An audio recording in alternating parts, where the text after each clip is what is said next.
If you were born before 1991, most likely you remember where you were 18 years ago today when terror struck the United States of America. Today's readings from St. Paul reminds me of my own location and focus of life and how they were challenged and strengthened by that very event. I was beginning my third year of seminary, and for the first time wearing a Roman collar for seminary classes and times of prayer, when we got word that the planes had crashed into the Twin Towers of New York City. We hear that St. Paul tells us that our minds and hearts should be set on things above. And on that day, that is what we were doing on that bright September day. We were studying about the faith. We were focused upon discerning God's call to the priesthood. And each in our own way, we were striving to become, like St. Paul says, a new self. That is until the events of the outside world came crashing in. And suddenly, like can happen in any of our lives, we found ourselves shocked, angered, and wondering, how could this have happened? What should we be doing? To those of us without a memory of the attack on Pearl Harbor, there wasn't any point of reference. And as the day unfolded, we continued class. We went to the Mass, we prayed, we called home, and we talked among ourselves.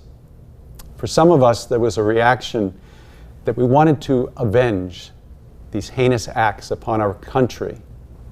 And we wondered if being a seminarian and in the seminary was where we were meant to be. I can still picture looking out the third floor window of my friend Darren's room at the bright blue sky without a plane to be seen. It was quiet, eerily quiet. And we talked about all of this. We talked about how my old self seemed to be more in line with the present events than my very new self.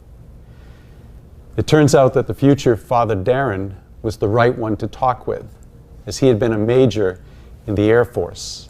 And the year before, he had to discern where God could use him best. Was it serving our country in an F-15 fighter jet, or was it preparing to serve the Lord as a Catholic priest? Today's gospel begins with a familiar verse, "Blessed are the poor," and it continues by offering hope to the hungry, the weeping, the hated, the excluded, the insulted, and the denounced on account of the Son of Man.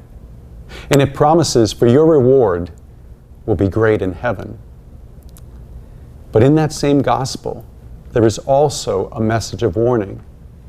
Woe to the rich, to the full, to those who are filled with laughter, and for all who speak well of you.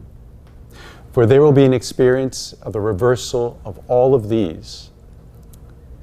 My brothers and sisters, like most of us, we experience a mixture of blessings and burdens, both personally and in our families.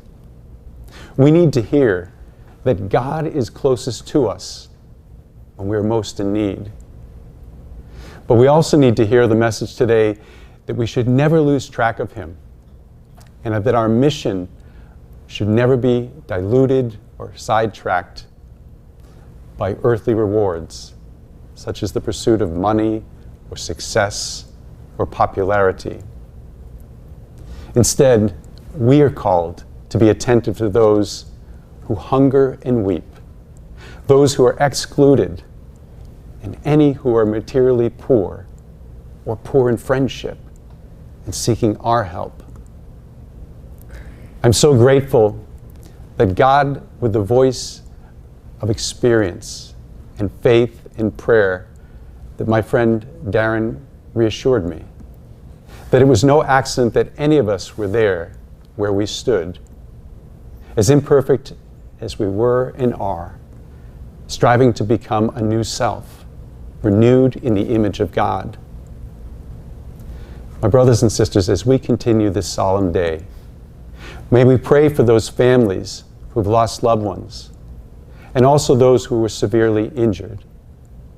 May we thank God for His presence when we need Him the most, as we seek to help those in need ourselves, beginning in our families and all those that God places in our lives this day. May God bless us all as we reflect both on our blessings and who we are called to share them with. May God bless you all.